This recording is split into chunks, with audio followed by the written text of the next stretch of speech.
मैं किसी सूत पुत्र का वरण नहीं करूंगी। ठहरो अर्जुन, धर्म के अनुसार रथहीन और असहाय योद्धा पर प्रहार मत करो। मुझे अपना पहिया निकालने दो। जिस स्त्री के 5 पति हैं, वो एक वेश्या के समान है। मैं अर्जुन को छोड़कर आपके किसी अन्य पांडव पुत्र को आहत नहीं करूंगा। युद्ध के अंत में जिन्होंने मुझे सम्मान दिया जब किसी ने नहीं दिया, मैं उन दुर्योधन का साथ नहीं छोड़ सकता। परिणाम चाहे मृत्यु ही क्यों न हो, मैं हार नहीं मानूंगा। इसे समाप्त करो। एक ऐसा जीवन जो अभिशाप था, किंतु एक ऐसी मृत्यु जो महागाथा बन गई, जिसकी धमनियों में स्वयं सूर्य का ओज प्रवाहित होता था। महाभारत के पन्नों में कर्ण वो अजेय वीर था जिसकी कथा हृदय को विदीर्ण कर देती है। निष्ठुर नियति और अन्याय की बेड़ियों में जकड़ा वो स्नेह का आकांक्षी एक योद्धा था, परंतु मित्रता की वेदी पर वो अपना सर्वस्व बलिदान करने को तत्पर था। सूर्य देव के अंश से जन्मा कर्ण अपने जन्मजात दिव्य कवच और कुंडलों से सुशोभित था। ये वरदान उसे एक प्रकार की सहज अजेयता प्रदान करते थे, पर विधाता ने हर वरदान के साथ उसे एक अभिशाप भी दिया। उसका जीवन मात्र घटनाओं का एक क्रम नहीं था, वो एक अनवरत संग्राम था। सम्मान के लिए, अपनी पहचान के लिए और न्याय के लिए। आज हम उस योद्धा की गाथा जानेंगे जिसने दान में अपनी मृत्यु तक दे दी। ये कथा है सूर्य पुत्र कर्ण की। ये गाथा उस युग की है जहां देवता मनुष्यों के मध्य विचरण करते थे, जहां राजप्रासादों की दीवारें मंत्रोच्चार और तप की ऊर्जा से पवित्र होती थीं। कुंती राज्य के अधिपति कुंती भोज एक यदुवंश के प्रतापी राजा थे। राजा कुंती भोज निःसंतान थे, अतः उन्होंने अपनी भगिनी पुत्री पृथा को, जिसे स्नेह से लोग कुंती कहते थे, अपनी दत्तक पुत्री के रूप में स्वीकार किया। कुंती में बाल्यकाल से ही विशिष्ट गुण विद्यमान थे: सेवा, विनम्रता और गहन श्रद्धा। इसी काल में एक दिवस उनके प्रासाद में महान तपस्वी ऋषि दुर्वासा का आगमन हुआ। उनका ज्ञान जितना प्रखर, उनका तेज जितना दीदीप्यमान था, उतना ही उनका क्रोध भी विख्यात था। दुर्वासा ऋषि को संतुष्ट करना सहज नहीं था, किंतु यदि वे प्रसन्न हो जाएं तो उनका आशीर्वाद जीवन की दिशा परिवर्तित कर सकता था। राजा कुंती भोज ने ऋषि दुर्वासा की सेवा का गहन उत्तरदायित्व कुंती को सौंपा। ये एक अग्नि परीक्षा थी। कुंती ने पूर्ण निष्ठा, विनम्रता और असीम धैर्य से ऋषि की परिचर्या की। प्रत्येक छोटे से छोटे कार्य में उसकी श्रद्धा झलकती थी। ऋषि अत्यंत प्रसन्न हुए और प्रस्थान करते समय उन्होंने उस कन्या को एक गोपनीय देव मंत्र प्रदान किया, एक ऐसा वरदान जिससे वो किसी भी देवता का आह्वान कर सकती है और वो देवता स्वयं प्रकट होकर उसे पुत्र रत्न प्रदान करेंगे। कुंती ने उस वरदान को स्वीकार तो कर लिया, पर उस क्षण उसे इस दिव्यता की गंभीरता का बोध नहीं था। एक अविवाहित कन्या के लिए ये मंत्र केवल एक शक्ति नहीं, अपितु भाग्य का एक जटिल जाल बनने वाला था। एक प्रभात जब आकाश सिंदूरी और स्वर्णिम आभा से रंजित था, कुंती अपने कक्ष में एकाकी खड़ी थी।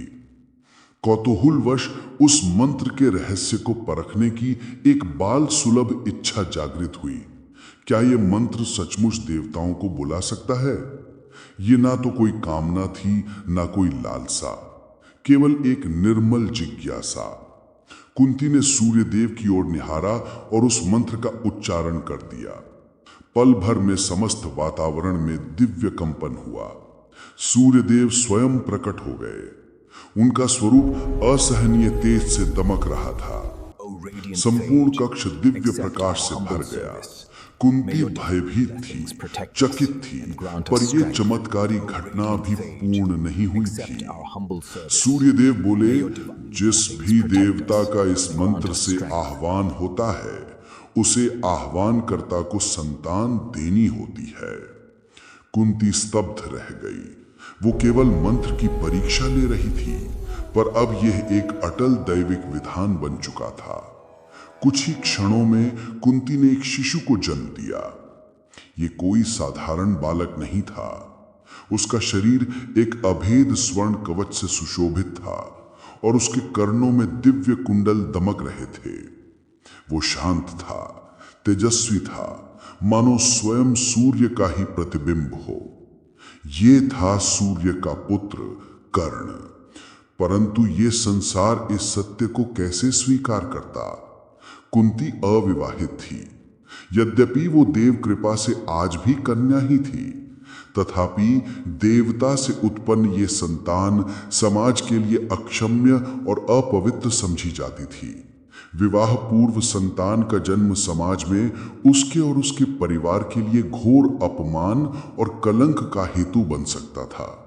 उसकी मातृत्व की प्रसन्नता पर समाज के कठोर विधानों और लोक लाज के भय ने गहरी छाया डाल दी। कुंती एक असंभव धर्म संकट के सम्मुख थी। अपने पुत्र का स्वयं पालन पोषण करने में असमर्थ उन्होंने उसे त्यागने का हृदय पर पाषाण रख ये कठोर निर्णय लिया। कुंती ने शिशु को एक बांस की मंजुषा में रखा, कोमल वस्त्रों में लपेटा। क्षमा करना पुत्र, मैं तुम्हें त्याग नहीं रही, मैं तुम्हें उन्हीं देवों को सौंप रही हूं जिन्होंने तुम्हें भेजा है। कुंती ने उस मंजुषा को अश्व नदी की लहरों पर धीमे से प्रवाहित कर दिया। नदी शांत थी। उस दिन वो एक देवपुत्र को धारण किए थी। बिना डगमगाए, बिना डूबे वो मंजुषा बहती चली गई। दिवस के प्रकाश में, रात्रि के तारों में वो बालक एक अलौकिक संरक्षण में यात्रा करता रहा।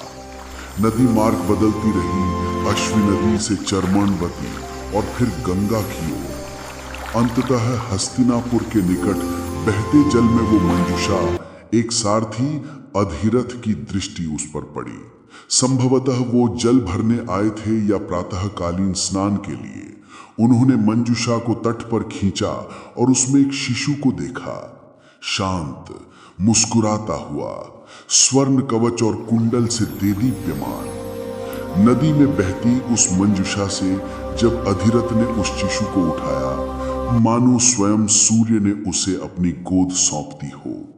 अधिरथ एक सूत था, हस्तिनापुर के राज परिवार की सेवा में रथ संचालक। वो एक निष्ठावान, ईमानदार और दयालु व्यक्ति के रूप में विख्यात था। अधिरथ दौड़कर गृह पहुंचा और जैसे ही उसकी पत्नी राधा ने उस शिशु को अपने अंक में लिया, वो विस्मित रह गई। उस बालक का मुखमंडल, उसका तेज, उसके स्वर्ण कुंडल और दिव्य कवच मानो उनकी वर्षों की प्रार्थना का साक्षात उत्तर हो। उसकी आंखों से आनंद के अश्रु बह निकले। उन्हें ज्ञात नहीं था कि ये बालक किस राजप्रासाद से, किस आकाशीय शक्ति से या किस विवश माता के गर्भ से आया था। पर उस क्षण वे कोई प्रश्न नहीं करना चाहते थे। उन्हें केवल एक ही सत्य ज्ञात था, विधाता ने उनकी गोद भर दी है। उस नवजात शिशु का नामकरण हुआ वासुसेन, जिसका अर्थ था धन के साथ जन्मा, क्योंकि वो सचमुच स्वर्ण की संपदा संग जन्मा था। वर्षों बाद लोग उसे राधेय कहकर पुकारने लगे और समय के साथ संसार ने उसे एक और नाम दिया, कर्ण। उन्होंने उसे अपने रक्त संबंधी पुत्र की भांति पाला। वो उसके कवच कुंडलों को देख चकित होते। भले ही वे उनका मर्म न समझते हों, पर वे ये जानते थे कि ये बालक एक विलक्षण नियति लेकर आया है। त्यागा गया एक देव पुत्र, अपनाया गया एक सूत का बेटा। किंतु यही उसकी गाथा का आरंभ था। यही विरोधाभास उसकी शक्ति बना। कर्ण का जीवन त्रासदी और तेजस्विता का एक अद्भुत संगम था। जन्म एक वरदान से, त्याग एक विवश मां के अश्रुओं से। और पालन एक रथी की गोद में। उसकी धमनियों में राजकुल और देवों का रक्त बहता था और एक दिन यही त्यागा गया बालक महाभारत के महायुद्ध का पथ निर्धारित करेगा। जैसे जैसे कर्ण सूत ग्रह में बड़ा हुआ, उसे राधेय नाम से पुकारा जाने लगा। उसी घर में उसने विनम्रता, श्रम और औदार्य के संस्कार आत्मसात किए। पालन पोषण भले ही साधारण था, किंतु कर्ण की असाधारण दिव्यता की झलक समय समय पर मिलती रही। उसके शरीर पर जन्मजात वो स्वर्ण कवच और कानों में जड़े दिव्य कुंडल कभी पृथक नहीं हुए। ये चिन्ह उसे उसके पालक पिता की सामाजिक स्थिति से कहीं उच्च गरिमा प्रदान करते थे। अधिरथ और राधा ने धीरे धीरे ये अनुभव किया कि उनका पुत्र किसी सामान्य सारथी की संतान नहीं हो सकता। बचपन से ही कर्ण में एक विलक्षण प्रतिभा दृष्टिगोचर होने लगी थी। गांव के लोग भी उसकी कांति, कर्ण कुंडलों और रहस्यमय जन्म को लेकर चर्चा करने लगे थे। वो अपनी आयु से कहीं अधिक शक्तिमान था, सीखने में तीव्र और स्वभाव से अत्यंत उदार। कर्ण का सूर्य देव से एक गहरा आध्यात्मिक जुड़ाव था। वो नित्य प्रातः शीघ्र उठकर प्रार्थना किया करता था। ये आचरण किसी साधारण बालक का नहीं था। ये उस आत्मा की पहचान थी जिसे किसी महान उद्देश्य के लिए गढ़ा गया था। उसकी वीरता की यात्रा किसी सामान्य योद्धा जैसी नहीं थी। वो स्वयं ही स्वयं को प्रशिक्षित कर रहा था। किशोर अवस्था तक आते आते उसने धनुर्विद्या और युद्ध कला में अद्भुत निपुणता प्राप्त कर ली थी। वो एक ऐसा योद्धा बन गया था जो ज्ञान का पिपासु था, किंतु सब कुछ स्वयं सीख कर आगे बढ़ रहा था। जैसे ही वो किशोर अवस्था में पहुंचा, उसके भीतर एक अदम्य आकांक्षा जलने लगी, एक योद्धा बनने की ज्वाला।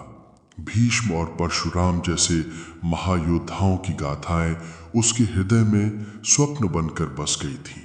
वो छिपकर अभ्यास करता, काष्ठ से धनुष बनाता, वृक्षों को लक्ष्य बनाकर बाण चलाता। उसे राजपाट की लालसा नहीं थी, उसे चाहिए था सम्मान। उसे अपने कौशल पर विश्वास था, उसे बस एक गुरु की आवश्यकता थी। ये खोज उसे ले गई गुरु द्रोण के द्वार पर, जो कुरु राजकुमारों के शस्त्राचार्य थे। कर्ण ने पूर्ण विनय और आत्मविश्वास से उनके समक्ष निवेदन किया कि उसे उनके गुरुकुल में शिक्षा पाने की अनुमति दी जाए, किंतु द्रोण ने कर्ण के संकल्प और प्रतिभा को नहीं देखा। उन्होंने देखा केवल उसका वंश। एक सूत पुत्र दिव्यास्त्रों का ज्ञान प्राप्त नहीं कर सकता। Please allow me to accompany you on this journey. The path ahead is arduous, young one, but your spirit is strong. आहत हुआ, Very well. क्योंकि उसमें कौशल की कोई कमी नहीं थी। कमी थी तो केवल उच्च कुल की पहचान की।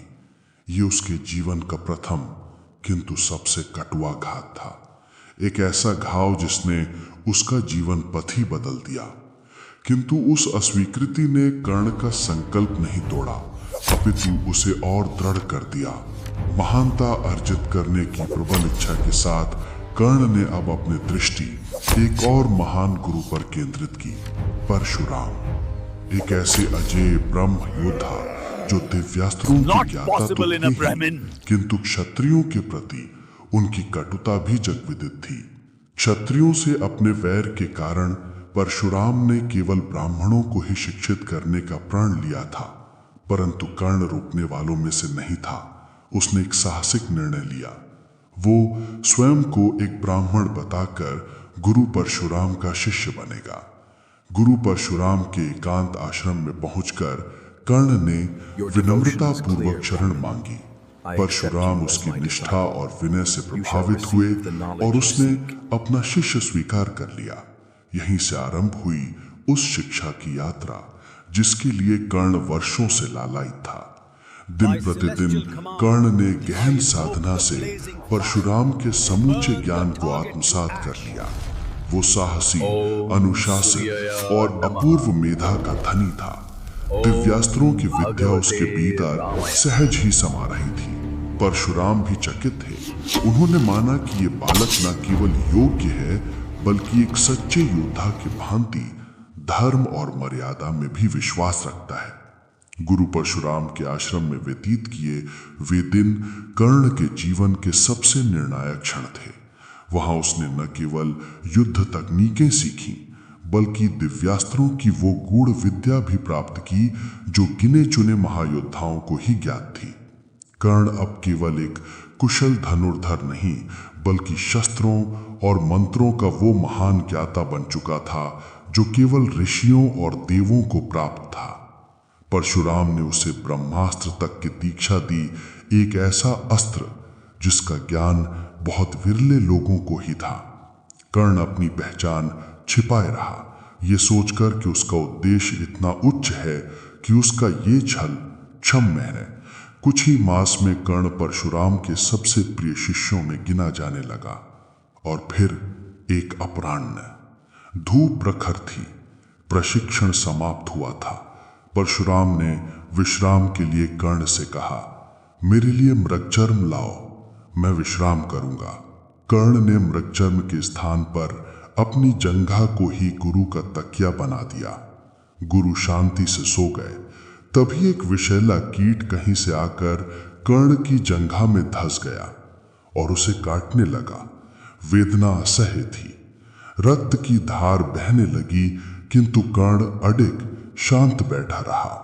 उसने अपनी पलक तक नहीं झपकाई कि कहीं गुरु की निद्रा में विघ्न न पड़े। जब रक्त की उष्ण धारा गुरु के मुख तक पहुंची तब परशुराम की निद्रा टूटी।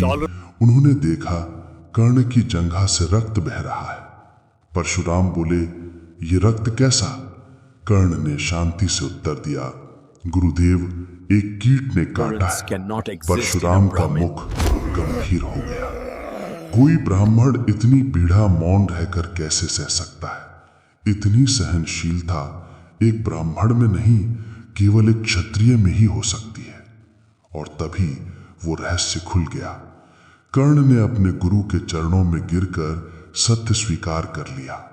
मैं जन्म से ब्राह्मण नहीं हूं, मैं एक रथी, एक सूत पुत्र हूं, परंतु मेरी तृष्णा केवल ज्ञान की थी, कोई अपमान का उद्देश्य नहीं था। लेकिन परशुराम के हृदय को इस छल से गहरा आघात लगा।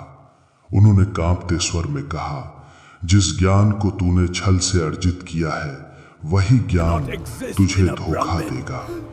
जब तू अपने जीवन के सबसे कठिन द्वंद में होगा, जब तुझे इस विद्या की सर्वाधिक आवश्यकता होगी, तुम्हारा स्मरण तुझे ही छल जाएगा। इस श्राप के फलस्वरूप युद्ध के निर्णायक क्षण में जब उन्हें ब्रह्मास्त्र की आवश्यकता होगी तो वे इसके मंत्र भूल जाएंगे। कर्ण स्तब्ध रह गया। ये एक श्राप था जिसने उसके भविष्य पर अंधकार की मोहर लगा दी। परशुराम ने मुख फेर लिया और कर्ण को अपने आश्रम से निष्कासित कर दिया। एक छल और एक आजीवन श्राप। कर्ण टूट गया था।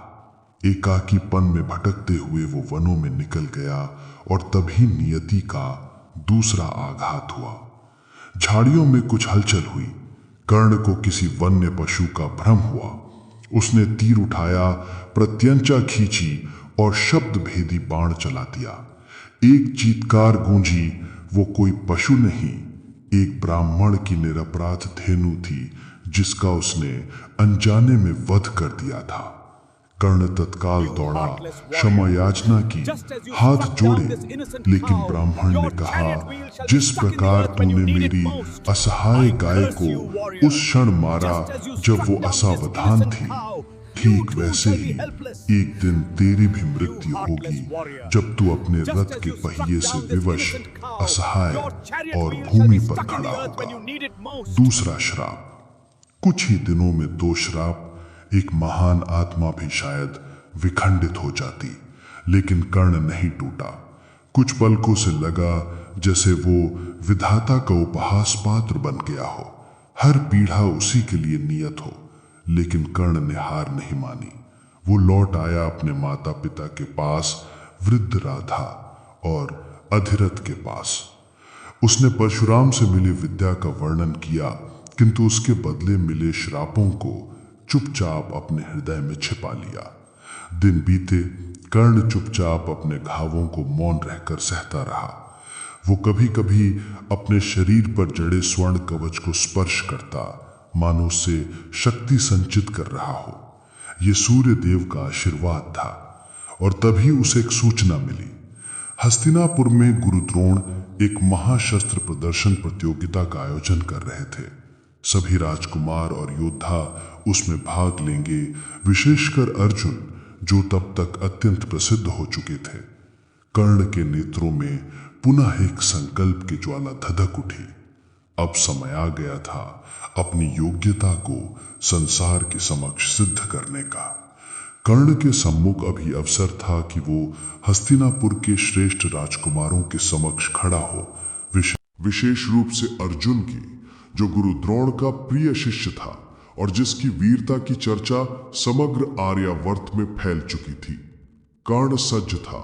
उसने निश्चय किया वह हस्तिनापुर जाएगा और इस प्रतियोगिता में अपनी प्रतिभा का प्रदर्शन करेगा। त्रासदी के बीज रोपे जा चुके थे, परंतु कर्ण की गाथा अभी शेष थी। एक नई रणभूमि उसकी प्रतीक्षा कर रही थी। हस्तिनापुर की रंगभूमि कोलाहल और उत्साह से आप्लावित थी। राजा धृतराष्ट्र के दरबारी, सभासद और नगरवासी वृहद संख्या में एकत्रित हुए थे। ये कोई साधारण स्पर्धा नहीं थी। ये वर्षों के प्रशिक्षण के उपरांत कौरवों और पांडवों के शस्त्र कौशल का सार्वजनिक अनावरण था। गुरु द्रोणाचार्य ने एक भव्य धनुर्विद्या प्रतियोगिता का आयोजन किया था। राजसभा में राजा धृतराष्ट्र विराजमान थे। नेत्रों से नहीं, किंतु अपने दिव्य दृष्टि प्राप्त सेवक संजय के वर्णन से प्रत्येक दृश्य का श्रवण कर रहे थे। रानी कुंती, रानी गांधारी और राजमहल की अन्य स्त्रियां भी एक उच्च मंच से इस आयोजन को देख रही थी। कुछ चिंता, कुछ गर्व और भविष्य की आशंकाओं के साथ। चारों ओर जन समुदाय भी उमड़ आया था। वे इस प्रतियोगिता को केवल एक प्रदर्शन नहीं, बल्कि महाकाव्य के भावी अध्यायों को अपनी आंखों से घटित होते देख रहे थे। गुरु द्रोण की अगुवाई में एक एक कर सभी राजकुमारों ने रणभूमि में पदार्पण किया। सर्वप्रथम पांडवों में ज्येष्ठ युधिष्ठिर ने धनुर्विद्या का प्रदर्शन किया। एकाग्रता, संयम और लक्ष्य पर अचूक नियंत्रण। फिर बारी आई अन्य राजकुमारों की। कोई खड्ग संचालन कर रहा था तो कोई भाले से लक्ष्य भेदन। कहीं ढाल का संतुलन दिखता तो कहीं गदा और पाश का कौशल। ये केवल युद्ध कला नहीं थी, ये गौरव, परंपरा और भविष्य की एक परीक्षा थी। किंतु तभी एक ऐसा क्षण आया जिसने समूची रणभूमि के वातावरण में उत्तेजना भर दी। भीम, पांडवों में द्वितीय, और दुर्योधन, कौरवों में ज्येष्ठ, एक दूसरे के सम्मुख गदा थामे रणभूमि में उतर आए। उनकी शत्रुता चिरपरिचित थी और आज वो गदा युद्ध की गर्जना में प्रकट हो गई। भीम और दुर्योधन दो सिंहों की भांति दहाड़ते हुए भिड़ गए। गदा की प्रत्येक चोट में गूंज थी, आक्रोश था और एक अघोषित युद्ध का संकेत भी। दर्शक दो खेमों में बंट गए। क्षण भर में वो शस्त्र प्रदर्शन एक भयंकर द्वंद्व का रूप ले लिया। गुरु द्रोण ने स्थिति की गंभीरता को भांप लिया। उन्होंने तत्काल अपने पुत्र अश्वत्थामा को आदेश दिया, युद्ध रोको, इससे पहले कि ये प्राणघातक हो जाए। युद्ध रुका, किंतु रणभूमि में आवेश की अग्नि अभी भी प्रज्वलित थी। इस ऊर्जा को एक दिशा देने के लिए द्रोणाचार्य ने अब अपने परम प्रिय शिष्य का आवाहन किया। अब प्रस्तुत हैं अर्जुन। द्रोण ने अर्जुन को न केवल अपने शिष्य बल्कि देवराज इंद्र के अंश और शस्त्र विद्या के पारंगत योद्धा के रूप में प्रस्तुत किया। और फिर रणभूमि में पदार्पण हुआ अर्जुन का। पूर्ण युद्ध वेश में सूर्य के प्रकाश में दमकती रजत कवचधारी काया, हाथों में अमोघ गांडीव धनुष। उसकी चाल में आत्मनियंत्रण था, उसकी आंखों में विजेता का तेज था। जैसे मध्याह्न का सूर्य अकस्मात तड़ित प्रभा से चमक उठे, वैसा ही था अर्जुन का प्रवेश। सबकी दृष्टि अब अर्जुन पर थी, क्योंकि वो केवल पांडवों का नहीं बल्कि एक युग का प्रतिनिधि योद्धा बनकर खड़ा था। भीड़ में एक स्वर गूंजा, अब ये अर्जुन ही कुरुवंश का रक्षक बनेगा।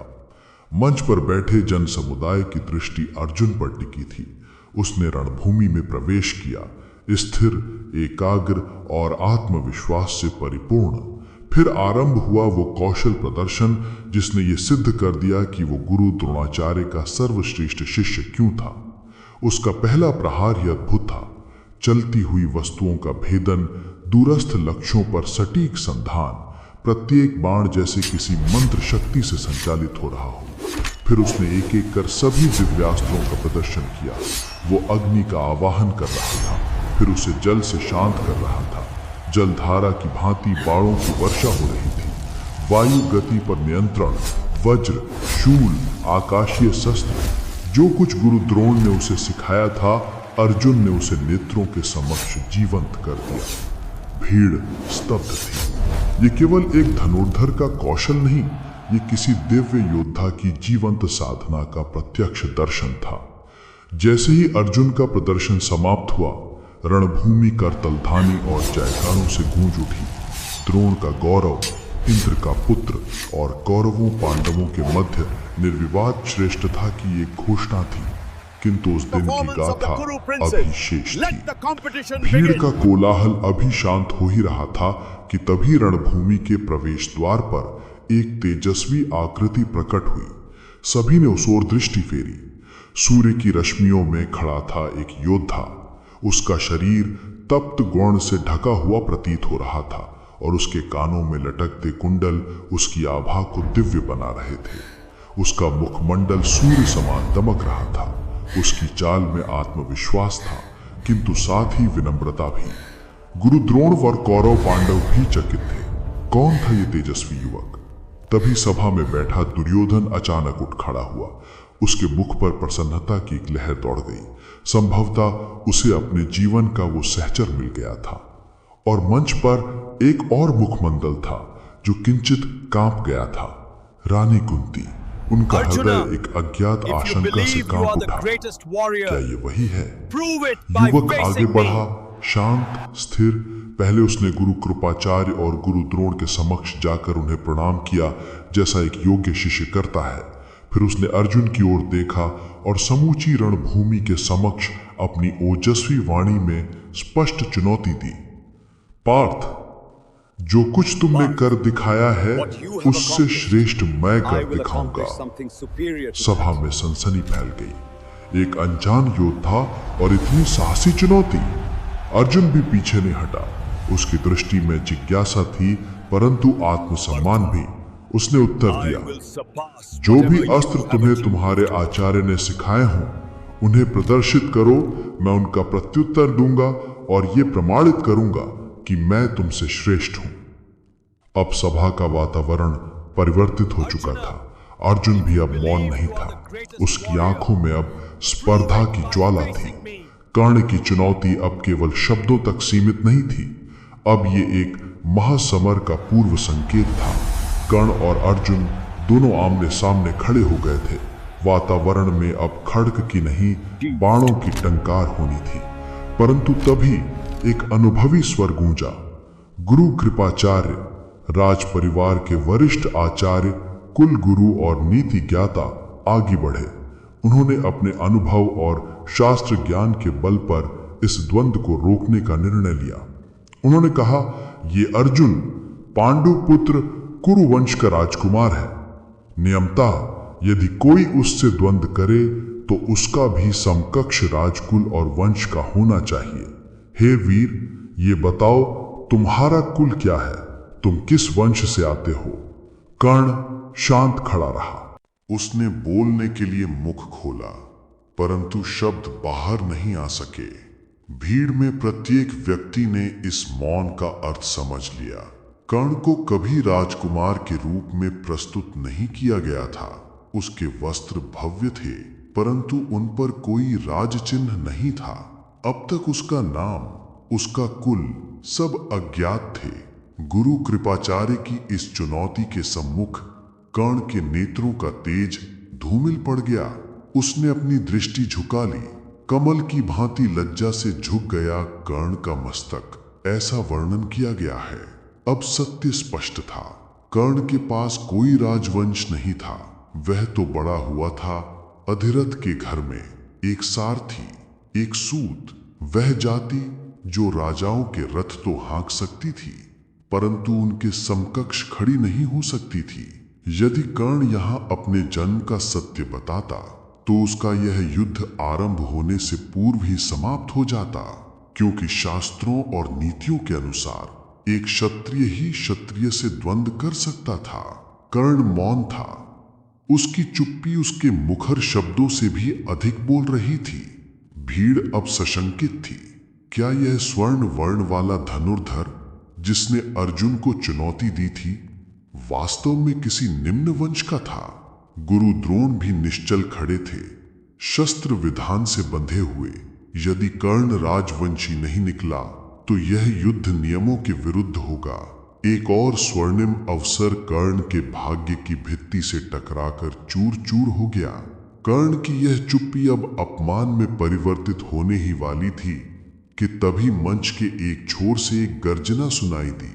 ठहरो! दुर्योधन अपने स्थान पर उठ खड़ा हुआ था। उसकी आंखों में क्रोध था, किंतु वह कर्ण के लिए था, कर्ण के विरुद्ध नहीं। क्या केवल जन्म ही किसी योद्धा की योग्यता का मापदंड है? दुर्योधन ने ऊंचे स्वर में पूछा। नहीं, एक सच्चा योद्धा अपने पराक्रम से जाना जाता है, अपने कुल से नहीं। दुर्योधन ने कहा, शौर्य और पराक्रम ही क्षत्रिय का वास्तविक परिचय है। उसने कर्ण की ओर संकेत किया। बताओ, क्या कोई मृग शावक सिंह को जन्म दे सकता है? यह बालक जिसकी देह पर सूर्य सी आभा है, जिसके वक्ष पर स्वर्ण कवच है, कानों में दिव्य कुंडल है, क्या यह कोई साधारण सूत पुत्र हो सकता है? कर्ण दुर्योधन की दृष्टि में एक राजा के समान प्रतीत हो रहा था। फिर दुर्योधन ने एक ऐतिहासिक निर्णय ले लिया। उसने मन से घोषणा की, यदि अर्जुन केवल एक राजा से ही युद्ध करेगा तो मैं आज और इसी क्षण इस महायोद्धा कर्ण को अंग देश का अधिपति नियुक्त करता हूं। सभा में एक पल के लिए पूर्ण शांति छा गई। राजा अंगराज कर्ण, यह घोषणा दुर्योधन के अधिकार क्षेत्र में थी। दुर्योधन ने स्वयं कर्ण के शीश पर राजमुकुट स्थापित किया। सभा जो पहले स्तब्ध थी और कर्ण वह भाव विभोर था। उसने दुर्योधन की ओर देखा और कहा, हे नरश्रेष्ठ, मैं आपके इस उपकार का प्रतिदान कैसे कर सकता हूं? मेरे पास कुछ नहीं है, बस मेरा यह जीवन है। मैं आपके आदेशों का पालन करूंगा और अंतिम सांस तक आपका मित्र बना रहूंगा। दुर्योधन ने मुस्कुराकर कहा, मुझे कुछ नहीं चाहिए, बस तुम्हारी मित्रता चाहिए। और वहीं रंगभूमि के मध्य दोनों ने एक दूसरे को आलिंगन में भर लिया। भीड़ देख रही थी, इतिहास रचा जा रहा था और उस दिन महाभारत की सबसे अटूट मित्रता का सूत्रपात हुआ, दुर्योधन और कर्ण। किंतु तभी सभा के मध्य से भीम ने कर्ण का अपमान किया, हंसते हुए, उपहास करते हुए। अरे ओ सूतपुत्र, तेरा भाग्य अर्जुन के हाथों वीर गति पाना नहीं, अपितु रथ हाँकना है। जा, अपने असली कार्य पर लौट जा और अपना चाबुक संभाल। भीम की अगली पंक्ति और भी कटु थी। जिस प्रकार कोई श्वान यज्ञ की हवि का अधिकारी नहीं होता, उसी प्रकार तू भी किसी राज्य का शासक बनने योग्य नहीं है। कर्ण मौन रहा। कर्ण ने कोई उत्तर नहीं दिया, वह चुप रहा। परंतु दुर्योधन खड़ा हो गया, अग्नि की भांति। बस उसने गरजते हुए कहा, एक योद्धा का मान उसके जन्म से नहीं, उसके पराक्रम से होता है। यदि कर्ण में क्षत्रिय की योग्यता है तो उसे क्षत्रिय जैसा सम्मान भी मिलेगा, चाहे उसका जन्म कहीं भी हुआ हो। फिर दुर्योधन ने समस्त सभा को चुनौती दी कि यदि कोई भी यह स्वीकार नहीं कर सकता कि कर्ण आज अंग का राजा है, तो वह सामने आए, अपना रथ सजाए, धनुष चढ़ाए और युद्ध करे। सभा में पूर्ण शांति छा गई। न कोई राजकुमार उठा, न कोई योद्धा। उस चुनौती के सम्मुख दुर्योधन ने समाज की सारी रूढ़ियों को तोड़ दिया था। अब कर्ण अकेला नहीं था, अब वह एक स्वीकृत योद्धा था, जिसके पीछे स्वयं हस्तिनापुर का युवराज खड़ा था। सूरज अब क्षितिज पर अस्त हो रहा था। प्रकाश मंद हो चुका था। नियमों के अनुसार संध्या के उपरांत युद्ध प्रदर्शन की अनुमति नहीं थी। घोषणा हुई, आज का शस्त्र प्रदर्शन समाप्त घोषित किया जाता है। परंतु इस दिन की स्मृति संध्या तक सीमित नहीं रही। सभा के लोग लौट रहे थे, किंतु उनके मन में अब एक द्वंद्व था। क्या अर्जुन आज भी सर्वश्रेष्ठ था, या वह योद्धा जिसे किसी ने पहचाना तक नहीं, जो अर्जुन की समकक्षता तक पहुंचा और एक राज्य अर्जित कर गया? क्या वही सच्चा विजेता था? यह रंगभूमि की समाप्ति नहीं, अपितु एक महासंग्राम का आरंभ था, जहां पांडवों और कौरवों की नियति अब कर्ण के साथ अभिन्न रूप से जुड़ चुकी थी। कर्ण का राज्याभिषेक तो हुआ था, किंतु सबसे गहरा भावनात्मक बवंडर किसी और के मन में उठ रहा था। रानी कुंती चुपचाप उस भव्य सभा से बाहर निकल रही थी, लेकिन उनके अंतर मन में एक तूफान उमड़ रहा था। भीड़ के मध्य से उन्होंने उस युवक को देखा जो अब अंग देश का नवनियुक्त राजा था। वही युवक जिसे उन्होंने कभी अपने गर्भ से जन्म दिया था, जिसे कभी एक पाप समझकर नदी की लहरों को सौंप दिया था, आज वह उनके सम्मुख खड़ा था, उसी स्वर्ण कवच और दिव्य कुंडलों के साथ, उसी पहचान के साथ जिससे वह मां उसे कभी विस्मृत नहीं कर सकी थी। उस क्षण कुंती के नेत्रों में वेदना भी थी और एक मौन गर्व भी। कर्ण जीवित था। वह न केवल जीवित था बल्कि सम्मानित भी था। एक योद्धा, एक राजा।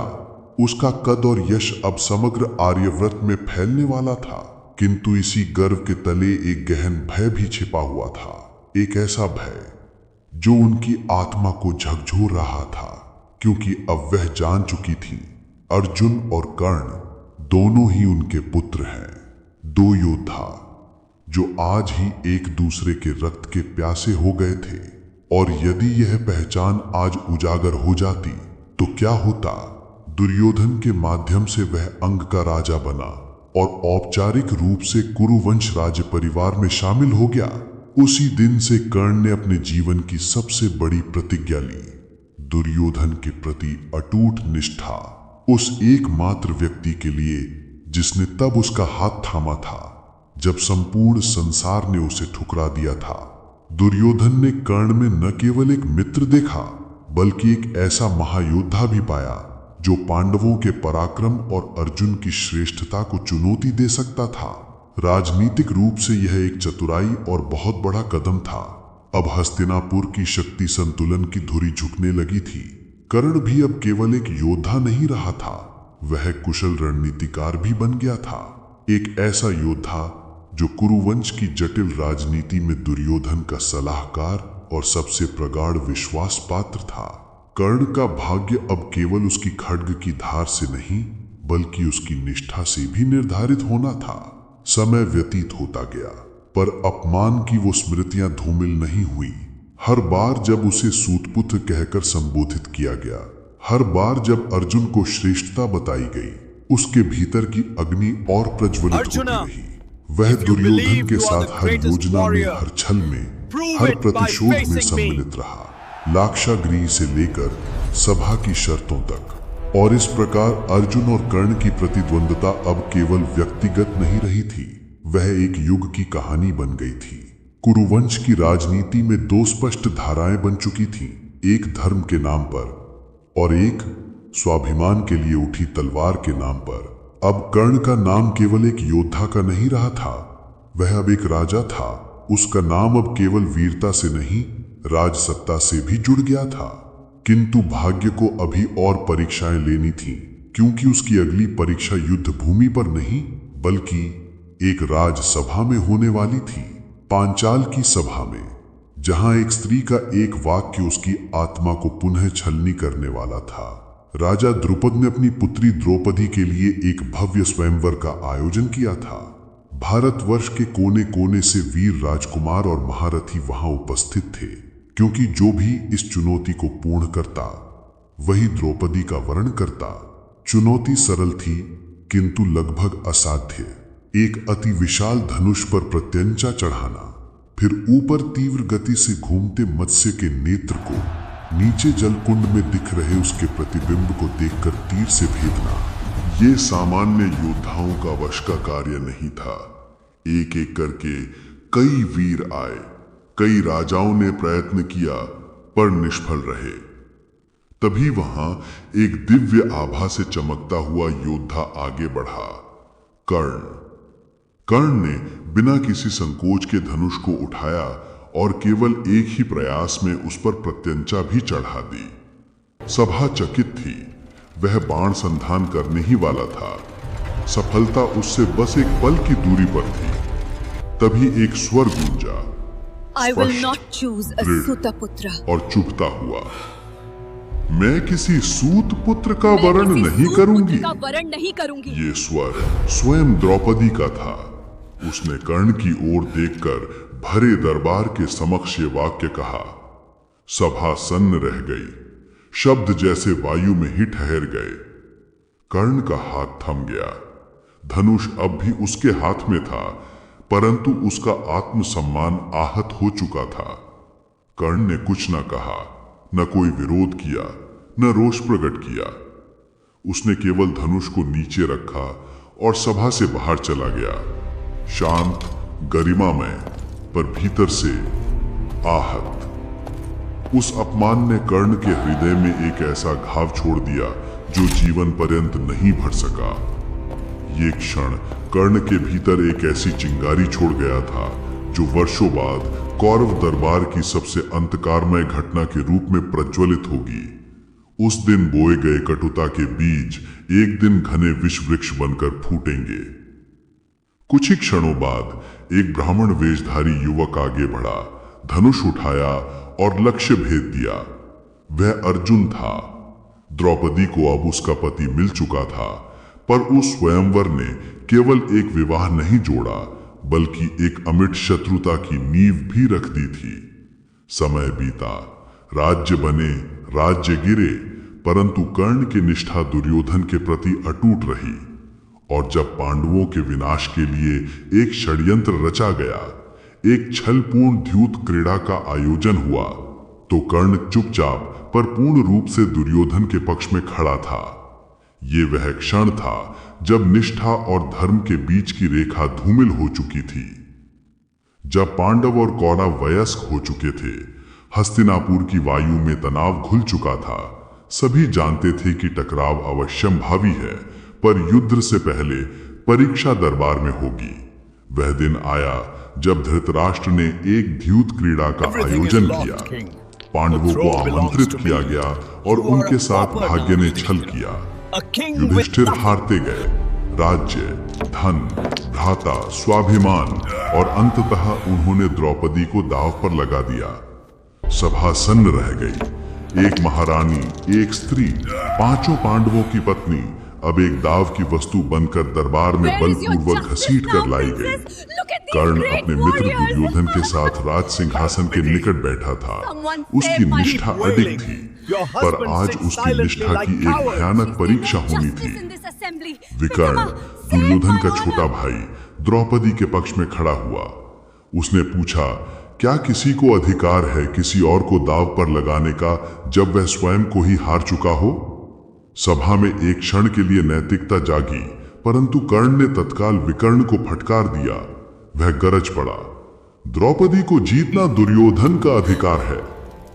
फिर जो शब्द कर्ण ने कहे, उन्होंने उसकी छवि पर कभी ना मिटने वाला एक कलंक लगा दिया। वह बोला, जिस स्त्री के 5 पति हैं, वो एक वेश्या के समान है। जिस स्त्री के 5 पति हैं, वह एक कुलवधू के धर्म में नहीं है, वह एक वेश्या के समान है। सभा स्तब्ध थी। भीष्म, द्रोण, सभी मौन। कर्ण, जो सदा दानवीर और मर्यादा पुरुष के रूप में जाना जाता था, आज वाणी का विष उगल रहा था। उसने दुशासन को द्रौपदी के वस्त्र हरण के लिए उकसाया। दुशासन आगे बढ़ा, द्रौपदी के वस्त्र खींचे जाने लगे। द्रौपदी धर्म, मर्यादा और मानवीय गरिमा की पुकार बनकर सभा में विलाप कर उठी, परंतु कर्ण, जो कभी सच्चे साहस का प्रतीक था, वह आज मौन रहा, या कहें तो इस अधर्म को प्रोत्साहित करता रहा। ये क्षण था कर्ण की निष्ठा की सबसे गहरी परीक्षा। उसने अपने मित्र को प्रसन्न करने के लिए अपने धर्म, अपनी मर्यादा और अपने जीवन के आधार को ही तिलांजलि दे दी। बाद में कर्ण ने यह स्वीकार किया कि उसने ये सब दुर्योधन के प्रति निष्ठा में कहा। वे शब्द उसके नहीं थे, लेकिन पाप हो चुका था। वह धर्मच्युत हो गया था। एक ऐसा कार्य जिसका बोझ उसके अंतर्मन पर जीवन भर बना रहा। महाभारत कहती है कि कर्ण को इस व्यवहार पर गहरा पश्चाताप हुआ। पांडव वनवास चले गए और द्रौपदी की मर्यादा चमत्कारिक रूप से बच गई, परंतु कर्ण उस दरबार की दीवारों में एक ऐसी छाया बनकर रह गया जो अपने ही आदर्शों से पराजित हो चुका था। कर्ण की परीक्षा अभी भी समाप्त नहीं हुई थी। भाग्य और देवताओं ने उसकी उदारता को परखने के लिए एक दिव्य षड्यंत्र की रचना की थी और उसकी नियति एक बार फिर करवट लेने वाली थी। कर्ण का नाम अब दानवीरता का प्रतिमान बन चुका था। हस्तिनापुर से लेकर सुदूर राज्यों तक ये ख्याति फैल चुकी थी कि कोई भी याचक कर्ण के द्वार से निराश नहीं लौटता था। प्रत्येक दोपहर को सूर्य को अर्घ्य देने के उपरांत कर्ण दान के लिए आसन पर बैठता। धन, वस्त्र, अन्न या जो भी मांगा जाए वह बिना संकोच दे देता। उसकी यह कीर्ति इतनी प्रसिद्ध हो चुकी थी कि स्वयं देवता भी चकित थे। लोग कहते थे कर्ण को अपने जीवन से अधिक एक दाता के रूप में अपनी प्रतिष्ठा प्रिय है। लेकिन यही ख्याति अब एक ब्रह्मांडिक परीक्षा की ओर बढ़ रही थी। महाभारत के युद्ध की दुंदुभी बज रही थी। कर्ण ने अपने जीवन का प्रत्येक पग दुर्योधन के साथ बांध लिया था, चाहे विजय हो या पराजय। लेकिन इस युद्ध के पूर्व कर्ण के पास अभी भी दो दिव्य संपत्तियां थीं, कवच और कुंडल। वे कोई साधारण आभूषण नहीं थे। सूर्य देव ने स्वयं जन्म के साथ उसे दिए थे, जिसके रहते उसका शरीर शस्त्रों से अभेद था। पांडवों के पक्षधर देवता चिंतित हो उठे, विशेषकर इंद्र, जो अर्जुन के पिता भी थे। उन्होंने एक योजना रची, कर्ण को उसकी अजेयता से वंचित करने की। एक दिन जब कर्ण सूर्य को प्रणाम कर रहा था, सूर्य देव ने उसे दर्शन दिए और चेताया, बेटा, इंद्र वेश बदल कर आएगा और तुमसे तुम्हारा कवच और कुंडल भिक्षा में मांगेगा। स्मरण रखना, उसके उपरांत तुम मृत्यु के लिए भेद्य हो जाओगे। लेकिन कर्ण ने केवल मुस्कुराकर उत्तर दिया, यदि स्वयं देवराज भी याचक बनकर आए तो मैं उन्हें विमुख कैसे कर सकता हूं? कर्ण जानता था कि यह एक परीक्षा होगी, पर ना कहना उसके स्वभाव के विरुद्ध था।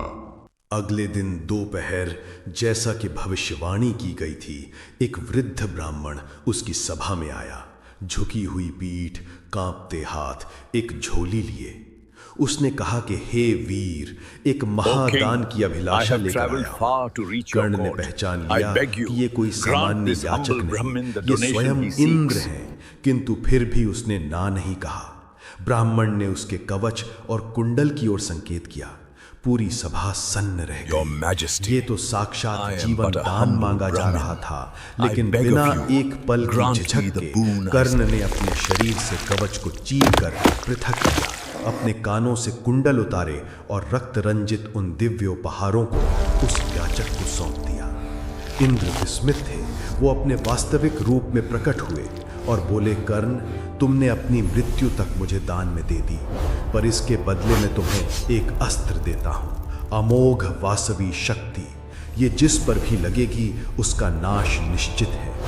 कर्ण ने ये अस्त्र स्वीकार किया और अपने मन के एक कोने में इसे संजो लिया, अर्जुन के लिए।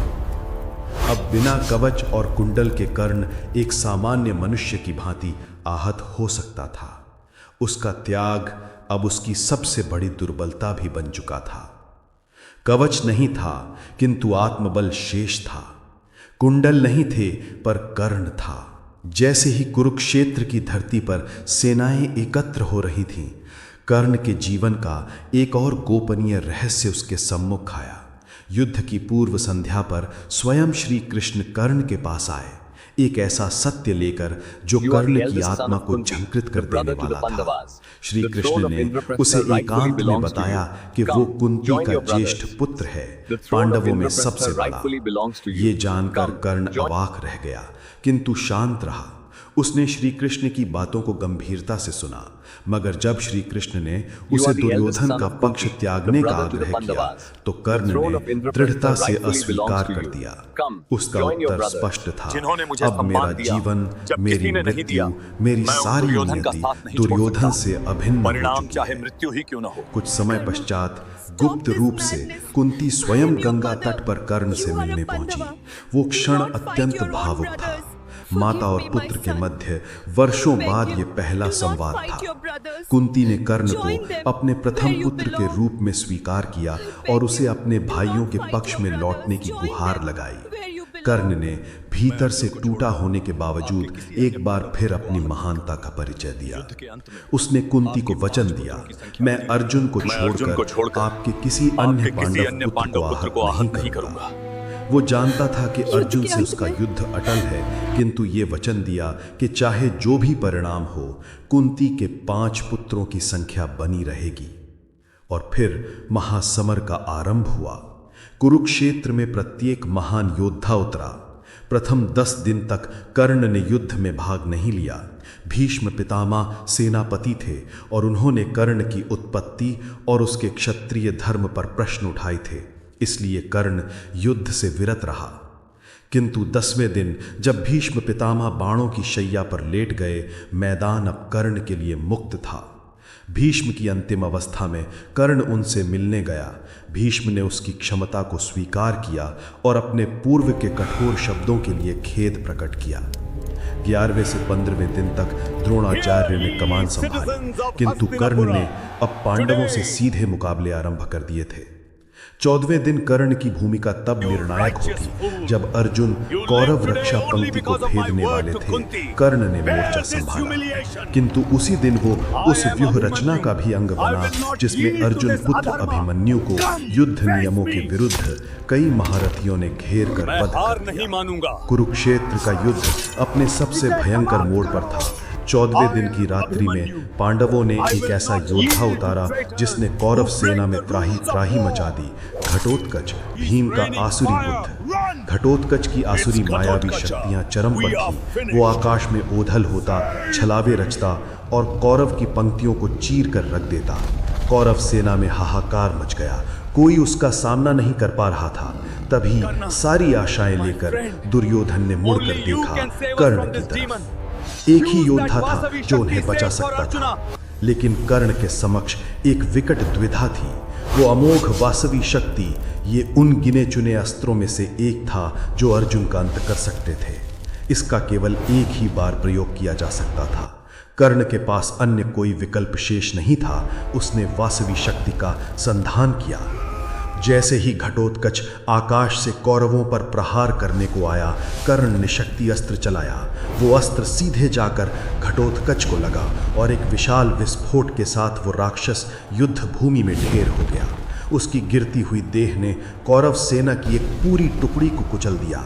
कौरव सेना में हर्ष की लहर दौड़ गई।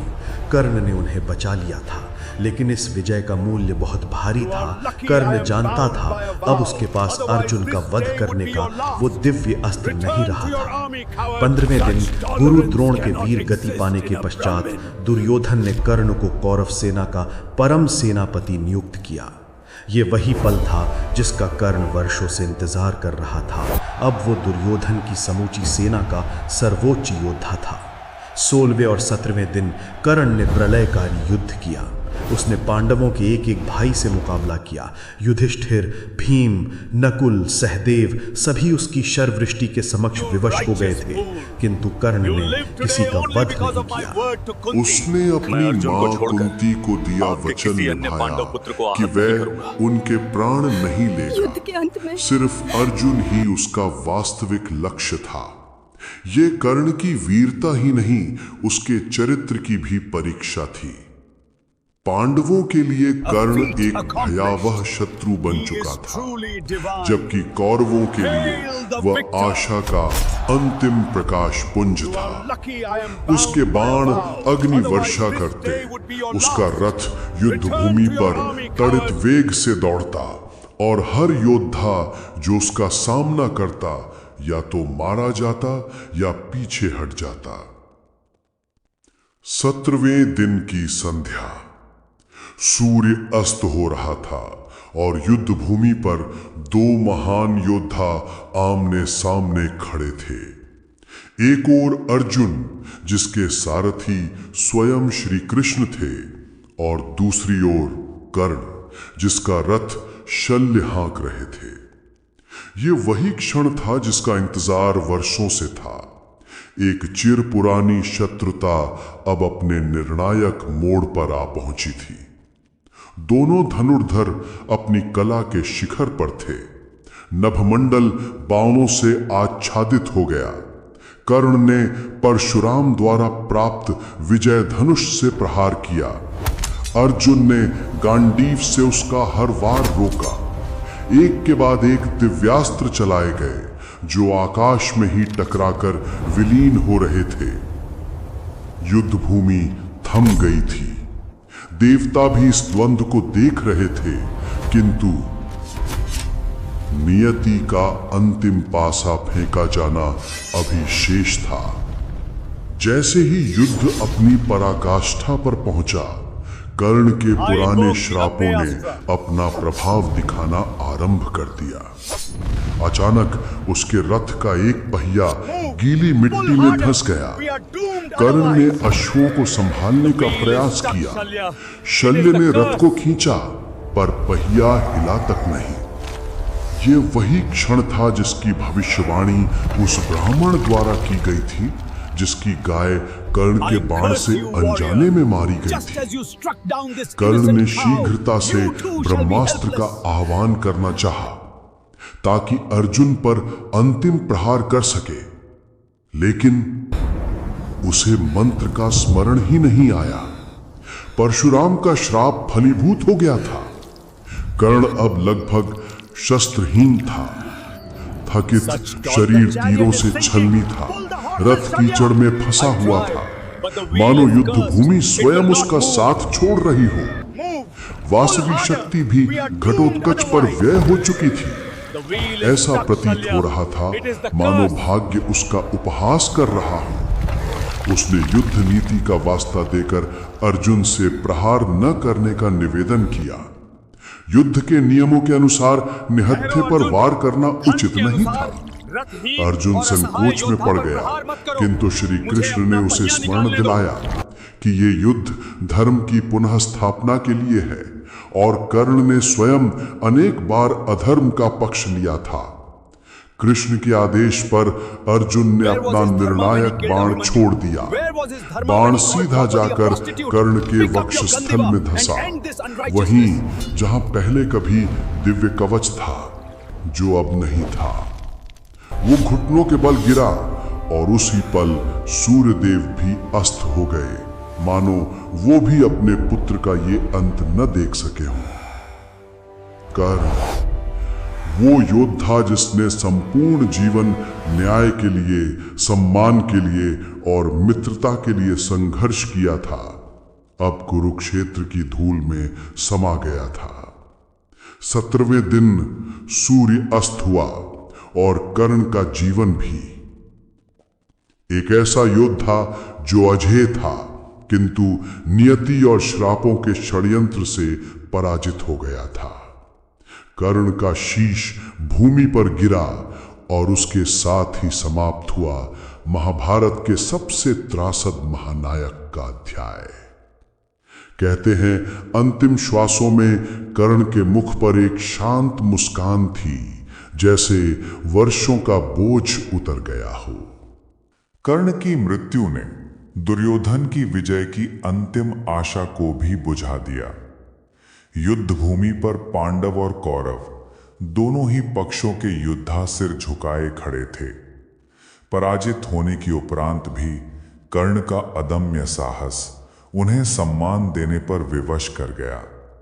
किंतु वास्तविक त्रासदी तब सामने आई जब युद्ध की समाप्ति के उपरांत कुंती ने पांडवों को यह सत्य बताया कि कर्ण वही योद्धा जिससे वे इतने वर्षों से घृणा करते रहे थे, उनका ही ज्येष्ठ भ्राता था। उनका प्रथम पुत्र युधिष्ठिर के पैरों तले जैसे धरती खिसक गई। पांडवों ने कर्ण का अंतिम संस्कार पूर्ण राजकीय सम्मान के साथ संपन्न किया। इतिहास में कर्ण एक खलनायक के रूप में नहीं, अपितु एक महानायक, एक अमर प्रतीक के रूप में अंकित हो गया। उसकी गाथा महाभारत का सबसे करुण अध्याय बन गई, जिसे सदियों तक स्मरण किया जाएगा।